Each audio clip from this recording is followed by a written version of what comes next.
और सबसे पहला जो अभिलेख है वो हम पढ़ेंगे बड़ली अभिलेख। सबसे पहले बड़ली अभिलेख। बड़ली अभिलेख जो है, बड़ली जो जगह है, ये मिला हमें बड़ली अभिलेख अजमेर से। कहाँ से मिला है हमें? अजमेर से। ये है 443 बीसी का। बीसी बोले तो ईसा पूर्व।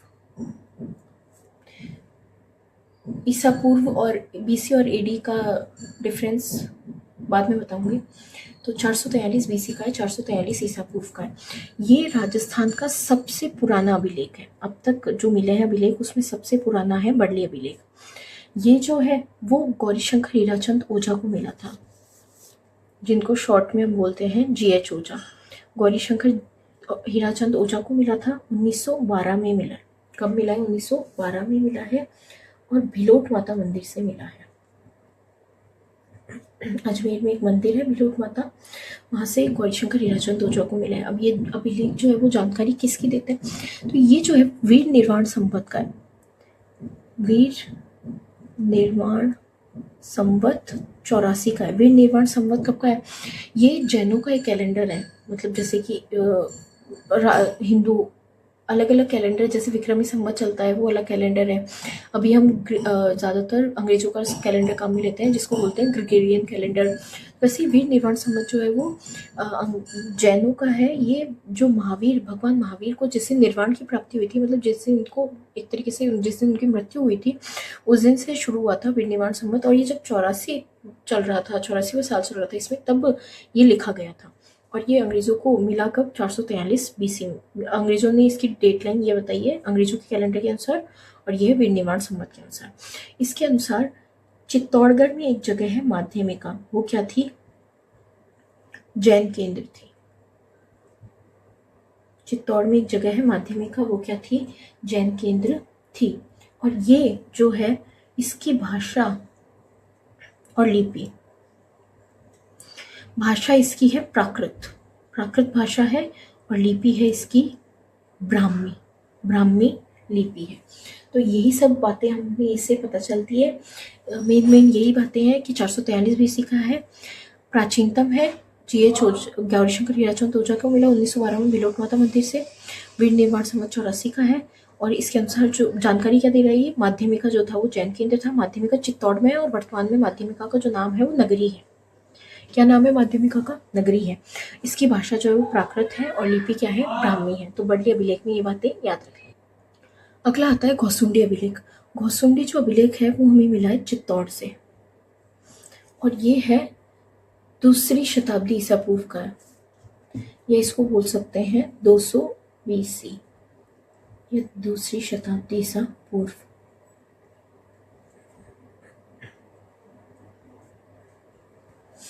दूसरी शताब्दी ईसा पूर्व का है। इसमें क्या जानकारी है? इसमें एक वंश है गजवंश। गजवंश का एक राजा है सर्वतात, और उसने अश्वमेध यज्ञ करवाया था। उसकी जानकारी हमें इससे मिलती है। अश्वमेध यज्ञ की जानकारी इससे मिलती है। उसके बाद में ये जो अभिलेख है ये और क्या जानकारी देता है? तो ये जानकारी देता है वासुदेव और संकर्षण की पूजा की। वासुदेव व संकर्षण की पूजा की जानकारी ये देता है। वासुदेव और संकर्षण जो है वो कृष्ण और बलराम को कहा जाता है। इनकी पूजा की जानकारी ये देता है। मतलब कि कौन सा संप्रदाय हो गया? भागवत संप्रदाय, भागवत या फिर वैष्णव संप्रदाय की जानकारी देने वाला प्राचीनतम अभिलेख ये हो गया। जो बड़ली है वो तो राजस्थान का सबसे प्राचीनतम है, लेकिन भागवत या वैष्णव संप्रदाय की जानकारी सबसे प्राचीनतम किसने दी है? घोसुंडी अभिलेख में मिलती है। ये जो अभिलेख है इसकी भाषा हम अगर देखें तो इसकी भाषा है संस्कृत, और इसकी लिपि जो है वो सेम वही है, ब्राह्मी, सेम वही ब्राह्मी लिपि है। वो जो बड़ली था वो बड़ली जो अभिलेख था वो GH ओझा को मिला था, लेकिन घोसुंडी जो है वो किसको मिला था? DR भंडारकर को मिला था। DR भंडारकर को मिला था। और ये DR भंडारकर को ये अभिलेख मिला था। कौन सा अभिलेख मिला था? घोसुंडी अभिलेख मिला था। और इस अभिलेख को हाथीबाड़ा अभिलेख भी कहा जाता है। क्यों कहा जाता है हाथीबाड़ा अभिलेख? क्योंकि यज्ञ हुआ, हमने अभी देखा गजवंश के राजा सिद्धार्थ ने अश्वमेध यज्ञ करवाया, तो उसने वहाँ पे हाथी बांधे। तो हाथी जिस जगह पे बांधे जाते हैं पशु, उसको बाड़ा बोलते हैं।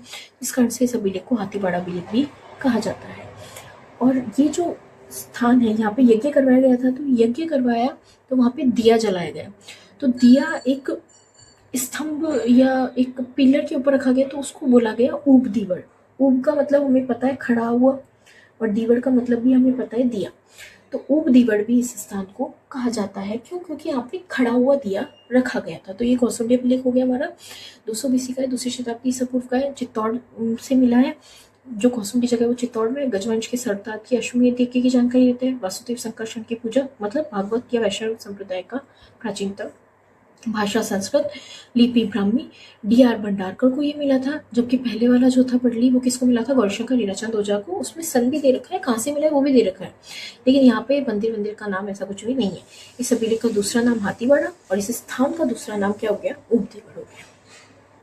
उसके बाद में आता है बसंतगढ़ अभिलेख। तीसरा अभिलेख है हमारा बसंतगढ़ अभिलेख। ये हमें मिला सिरोही, ठीक है, और ये है 625 ईस्वी का। अभी तक जो हमने पढ़े दो वो सारे ही ईसा पूर्व के थे। ये पहला है जो ईस्वी का है, 625 ईस्वी का है। पर इसमें याद रखने वाली ऐसी कोई बात नहीं है कि ये ईस्वी सन याद होना चाहिए, लेकिन आपको कोशिश करें। ये जो अभिलेख है ये हमें खिमेल माता मंदिर से प्राप्त हुआ है। कौन से मंदिर से प्राप्त हुआ है? सिरोही में एक मंदिर है, खिमेल माता मंदिर से ये हमें प्राप्त हुआ है। अब ये जानकारी किसकी दे रहे हैं? तो ये जानकारी दे रहा है कि जो चावड़ा वंश है, चावड़ा वंश के राजा हैं वर्मलात। चावड़ा वंश के राजा है वर्मलात, और उसके समय पे जब चावड़ा वंश के राजा वर्मलात है, तब आबू में एक व्यक्ति है राजिल, जो कि उनका क्या है? सामंत। उनका क्या है? सामंत है। तो इस तरीके से ये कौन सी व्यवस्था की जानकारी देता है? सामंती व्यवस्था की जानकारी देने वाला राजस्थान का पहला अभिलेख हो गया। तो सामंती व्यवस्था की जानकारी हमें बसंतगढ़ अभिलेख से मिल रही है, और ये चावड़ा वंश के राजा वर्मलात का सामंत था, आबू का रज्जल, ठीक है। और क्या जानकारी मिलती है इससे? तो हमें इससे उपाधि, या सही शब्द बोला जाए तो एक पद की जानकारी मिलती है, जिसका नाम है राजस्थानीय। सही बोलूं तो इसमें क्या लिखा हुआ है? राजस्थानियादित्य। राजस्थानियादित्य, राजस्थानीय प्लस आदित्य, इसकी जानकारी है। तो ये क्या है? राजस्थानीय यहाँ पे राजस्थान स्थान के लिए नहीं है, भौगोलिक क्षेत्र के लिए नहीं है। ये राजस्थानीय जो है वो एक पद का नाम है, ठीक है। तो इस तरीके से राजस्थान जो शब्द है उसका सबसे पहला उल्लेख हमें बसंतगढ़ अभिलेख से मिलता है। तो बसंतगढ़ अभिलेख में 3-4 बातें हो गई हमारी। खिमेल माता मंदिर से मिला है, चावड़ा वंश का राजा था वर्मलात, उसका सामंत था रजिल। तो इस तरीके से सामंती व्यवस्था की जानकारी देता है। और राजस्थान शब्द का सबसे पहले उल्लेख है, और राजस्थान शब्द का उल्लेख भौगोलिक उसके लिए नहीं है, भौगोलिक क्षेत्र के लिए नहीं है, राजस्थानीय एक पद का नाम है। उसके बाद में आता है कीर्ति स्तंभ प्रशस्ति। कीर्ति स्तंभ प्रशस्ति जो है वो ये भी वही सेम चित्तौड़ में ही है। इससे पहले चित्तौड़ में हमने और कौन सा पढ़ा था? कौसुंडी, ठीक है। और कीर्ति स्तंभ प्रशस्ति है 1460 ईस्वी की है। ईस्वी को AD भी लिखते हैं, एनो डोमिनी, ठीक है। तो ये 1460 ईस्वी की है। कीर्ति स्तंभ प्रशस्ति, प्रशस्ति मैंने आपको बताया, प्रशस्ति ऐसे अभिलेख जिनमें राजाओं की बहुत ज्यादा क्या करी जाती है? तारीफ करी जाती है। और कीर्ति स्तंभ जो है वो चित्तौड़ के विजय स्तंभ में ही लगी हुई है। विजय स्तंभ या फिर उसका नाम कीर्ति स्तंभ भी है, तो मैंने दूसरा नाम लिख दिया यहाँ पे, ठीक है। आप चित्तौड़ के कीर्ति स्तंभ भी याद रखेंगे, ठीक है। दोनों का, ये विजय स्तंभ का ही दूसरा नाम क्या है? कीर्ति स्तंभ है। तो चित्तौड़ के विजय स्तंभ में ही लगी हुई है। और ये किसके समय की है? ये तो आप सबको पता होगा, ये तो बहुत ही प्रसिद्ध है, कुंभा के समय की है। तो कुंभा के बारे में कौन कौन सी जानकारियां मिलती है इससे? कुंभा के विजय अभियान कि उसने कौन कौन सी जगह पे जीत हासिल की थी, उसके निर्माण कार्य कि उसने क्या क्या बनवाया था। कुंभा ने बहुत बोला जाए तो 84 में से 32 किले कुंभा ने बनवाए थे मेवाड़ के। तो इस तरीके से निर्माण कार्यों की जानकारी भी हमें इससे मिलती है। कुंभा ने साहित्य क्या क्या लिखा था? कुंभा एक तरीके से देखा जाए तो ऑलराउंडर राजा था। उसने युद्ध भी बहुत सारे किए थे, और जो साहित्य में भी काम किया था, निर्माण कार्य भी करवाए थे। तो इस तरीके से उसको ऑलराउंडर राजा बोला जाता है। साहित्य की जानकारी भी इससे मिलती है, और इसकी उपाधियाँ क्या क्या थी वो भी हमें कीर्तिस्तंभ प्रशस्ति से प्राप्त होती है। तो पता चलता है कि विजय अभियान, निर्माण कार्य, साहित्य और उपाधियाँ, ये सब बातें हमें कुंभा की पता चलती हैं। किससे? कीर्तिस्तंभ प्रशस्ति से पता चलती है।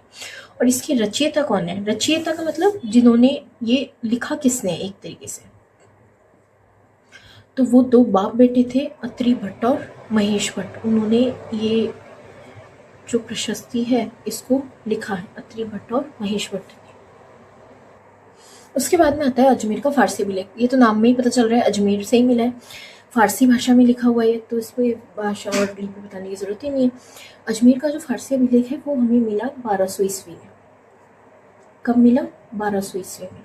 ठीक है, ये राजस्थान का पहला फारसी अभिलेख है। राजस्थान का पहला जो अभिलेख है, हालांकि वो तो अब तक सबसे पुराना जो है वो तो कौन सा है? बडली है, लेकिन पहला जो फारसी अभिलेख है वो ये वाला है, अजमेर का फारसी अभिलेख। अब फिर बात आती है कि मिला कहाँ से, तो अजमेर में हम सब ने नाम सुन रखा है, अढ़ाई दिन का झोपड़ा है। अढ़ाई दिन के झोपड़े से हमें ये मिला है। और अढ़ाई दिन का झोपड़ा जो था वो ऐसा बोला जाता है कि शुरुआत में संस्कृत पाठशाला थी, उसको तोड़ करके इन्होंने मस्जिद बनवाई है। और ये जो अढ़ाई दिन का झोपड़ा है वो एक मस्जिद है, ये ध्यान रखिएगा कि अढ़ाई दिन का झोपड़ा मस्जिद, तो एक संस्कृत पाठशाला थी उसको तोड़ करके क्या बनाई गई? मस्जिद बनाई गई। अजमेर के फारसी अभिलेख में यही बातें हमें याद रखनी है कि 1200 ईस्वी का है, पहला फारसी अभिलेख है, अढ़ाई दिन के झोपड़े में स्थित है। और अढ़ाई दिन का झोपड़ा किस स्थान पे बना है? एक मस्जिद है और संस्कृत पाठशाला को तोड़कर बनाया गया है। उसके बाद में आता है धाईबी पीर की दरगाह का अभिलेख। धाईबी पीर की दरगाह का जो अभिलेख है वो हमें मिला है चित्तौड़ से। धाईबी पीर की दरगाह जो है वो चित्तौड़ में है। ये मिला है हमें 1325 ईस्वी में। एडी लिख रही हूँ मैं, ईस्वी को पता है आप लोगों को। 1325 ईस्वी में मिला है धाईबी पीर की दरगाह का अभिलेख। इसमें सिर्फ एक ही बात याद रखनी है कि इसमें जो चित्तौड़ है उसका नाम जो मिला है वो हमें मिला है खिजराबाद। ये आगे और आएंगी बातें मध्यकाल जब हम पढ़ेंगे खिजराबाद क्यों नाम रखा गया था, पर अभी सिर्फ इतना ध्यान रखेंगे चित्तौड़ में, चित्तौड़ का जो नाम है वो खिजराबाद किस अभिलेख में मिलता है? धाईबी पीर की दरगाह अभिलेख में मिलता है। खिज्र खां जो था वो अलाउद्दीन का बेटा था, तो अलाउद्दीन खिलजी ने जब उस पर चित्तौड़ पर अधिकार कर लिया था तो उसने उसका नाम बदल करके खिजराबाद कर दिया था। खिज्र उस जगह को आबाद करेगा, इस कारण से उसको खिजराबाद नाम रखा गया। तो इस तरीके से हमने आज अभिलेख देखे हैं। और कितने अभिलेख देखे हैं हमने? 6 अभिलेख देखे हैं। पहला आता है बडली वाला। ठीक है, बडली वाला कौन सी सन में था? 443 बीसी का है, 443 ईसा पूर्व का है, अजमेर से मिला है, गौरीशंकर हीराचंद ओझा को मिला है, और 1912 में बिलोट माता मंदिर से मिला है। और ये राजस्थान का प्राचीनतम है, राजस्थान का प्राचीनतम है। उसके बाद में क्या जानकारी मिलती है और इससे कि ये वीर निर्माण संवत 84 का है, और जो माध्यमिक था वो एक जैन केंद्र था, और इसकी भाषा क्या है? प्राकृत, और लिपि क्या है? ब्राह्मी। उसके बाद में दूसरा मिला हमें घोसुंडी अभिलेख। घोसुंडी अभिलेख चित्तौड़ से मिला है। इनकी सन लिख देती हूँ मैं, ये 443 बीसी का है, और घोसुंडी जो है वो 200 बीसी का है, मतलब दूसरी शताब्दी ईसा पूर्व का है। घोसुंडी के बारे में क्या क्या बातें थी कि चित्तौड़ से मिला है। उसके बाद में क्या है, घोसुंडी जो था वो हमें 200 बीसी में मिला है। कहाँ पे है घोसुंडी? चित्तौड़ में है, ये हमें पता है। और ये जो है किसकी जानकारी देता है? ये जो गजवंश का राजा था सर्वतात, उससे अश्वमेध यज्ञ करवाया था, यहाँ पे इसकी जानकारी देता है। और इस अनुसार जो वासुदेव संकर्षण की पूजा की जानकारी भी देता है। तो इस तरीके से वैष्णव या भागवत संप्रदाय की जानकारी देने वाला प्राचीनतम हो गया। उसके बाद में वैष्णव या भागवत धर्म की जानकारी देने वाला प्राचीनतम हो गया। किसको मिला था? ये डी आर भंडार को मिला था। और इस स्थान को और क्या, इस अभिलेख को और क्या कहा जाता है? हाथीपड़ा अभिलेख। और स्थान को उपदेगढ़ भी कहा जाता है। इसमें भाषा बता दी संस्कृत और लिपि ब्राह्मी। उसके बाद में तीसरा है हमारा बसंतगढ़ वाला, सिरोही 625 ईस्वी या एडी एनाडोमिनी। बसंतगढ़ जो है वो खिमेल माता मंदिर से मिला है। और इसमें क्या जानकारी है? इसमें जो एक चावड़ा वंश का जो राजा था सर वर्मलाद, उसके समय पे राज्य जो था वो आबू का सामंत था और इस तरीके से सामंती व्यवस्था की जानकारी देता है। और क्या करता है, राजस्थान शब्द का जो सबसे पहला जो उल्लेख है वो किसमें मिलता है, बसंतगढ़ में ही मिलता है। और जो राजस्थान शब्द है इसमें किसी उसके भौगोलिक क्षेत्र के लिए नहीं है, एक पद का नाम है, एक उपाधि का नाम है। और अगर पर्टिकुलरली शब्द पूछा जाए तो वो शब्द क्या है, राजस्थानी या द्वितीय शब्द है। उसके बाद में हमने पढ़ा कीर्ति स्तंभ वाला। कीर्ति स्तंभ प्रशस्ति है, मतलब राजा की क्या की गई है, प्रशंसा की गई है। और ये 1460 ईस्वी का है। और ये जो है चित्तौड़ की कीर्ति स्तंभ, ये विजय स्तंभ में लगा हुआ है। कुंभा के बारे में जानकारी देता है कि उसके निर्माण कार्य बताता है, उसके विजय जीता कहाँ कहाँ पे था वो, और उसने साहित्य क्या क्या लिखा है और उसकी उपाधियां क्या क्या है। और इसके रचयिता बता दिए, अत्रि भट्ट और महेश्वर दोनों बाप बेटे थे। उसके बाद में आता है अजमेर का फारसी अभिलेख। ये राजस्थान का पहला फारसी अभिलेख है। और इसमें क्या, ये इसका सन अजमेर का फारसी अभिलेख जो है इसका सन क्या है, 1200 AD है। राजस्थान का पहला फारसी है। और ये कहाँ लगा हुआ है, अढ़ाई दिन के चौपड़े में लगा हुआ है। अढ़ाई दिन का चौपड़ा क्या, एक मस्जिद है। और जो अढ़ाई दिन का चौपड़ा है वो किसको तोड़ करके बनाया गया था, एक संस्कृत पाठशाला को तोड़कर बनाया गया था। उसके बाद में आता है धाईबी पीर वाला। धाईबी पीर की दरगाह का जो अभिलेख है वो हमें मिला है 1325 ईस्वी में। और इसमें सिर्फ एक ही बात है, धाईबी पीर की दरगाह चित्तौड़ में है। इसमें चित्तौड़ का नाम क्या है, खिजराबाद है। तो आई होप आप लोगों को समझ में आ गया होगा। अब अगर मैं आप क्वेश्चन बताइएगा कि कमेंट जरूर करें। राजस्थान का सबसे पुराने अभिलेख का नाम बताएं आप। सबसे पुराना अभिलेख कौन सा है, ठीक है। पहला फारसी अभिलेख कौन सा है, और राजस्थान शब्द का सर्वप्रथम उल्लेख किसमें मिला है। और खिजराबाद जो है वो किसका नाम था और किस अभिलेख में उस नाम का उल्लेख किया गया है, ठीक है। तो ये कुछ क्वेश्चंस हैं। और एक और ले लीजिए आप, कीर्ति स्तंभ प्रशस्ति के रचयिता।